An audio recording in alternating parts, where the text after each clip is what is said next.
Hi, my name is Kim Vermaak. I am the author of the book series The Chronicles of Nadine.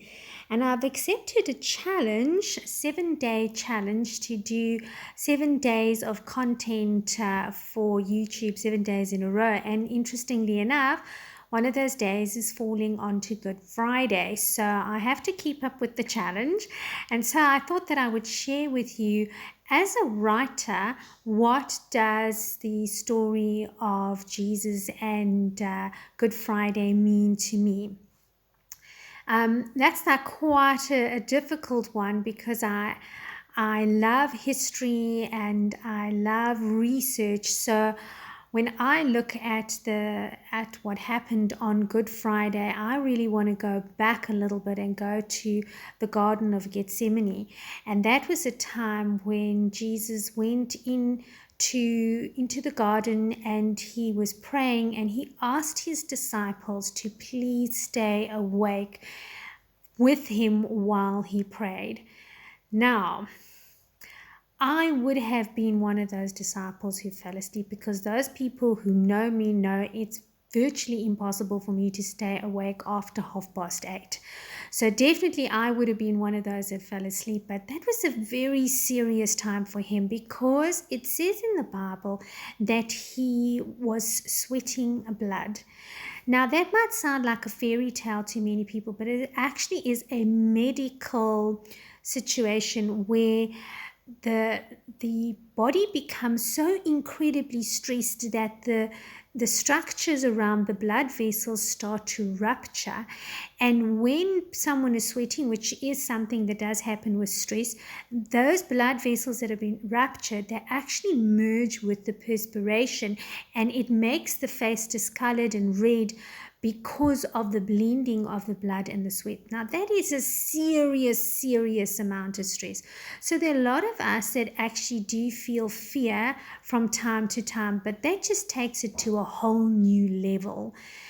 And it meant that even though he anticipated that at the end he would rise again, the fear of facing what he was going to face must have been absolutely immense.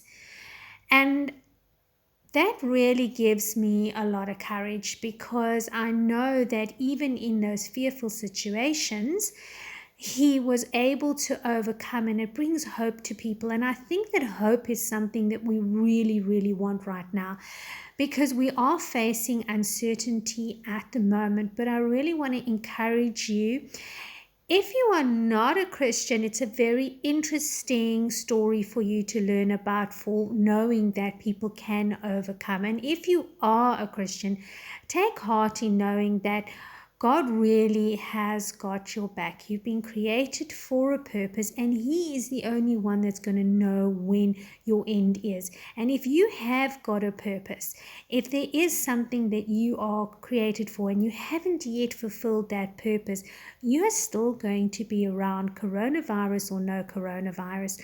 So in this time, understand that God loves you and that He understands what your fears are, because Jesus had to go through serious fears. Sitting in our homes and being protected from a virus is something that is cannot even relate to that kind of fear. People who are essential workers, who are working with ill people, they have a different kind of fear. We worry about what's going to happen and how we're going to pay our bills and that kind of thing. But I really want to encourage you that God really has got a plan for us. And even though it's going to be hard now, please do have faith, because this time is a time of healing, hope, faith, and also a time of forgiveness. So if you're hanging out with people that might be annoying you a little bit because you're trapped in their space, be forgiving of each other, love on each other, and understand that there is going to be a brighter day. And so by the time Sunday comes up, I hope that the resurrection story is really going to speak to your heart, and that you are just going to have a complete new understanding and look at what we're going through in a completely different way. So I really want to bless you. And if you're not a Christian, That's okay. I still want you to keep on watching the channel, but do participate in this time of love, healing, and forgiveness. And I just want you to be blessed and have a super weekend. Bye bye.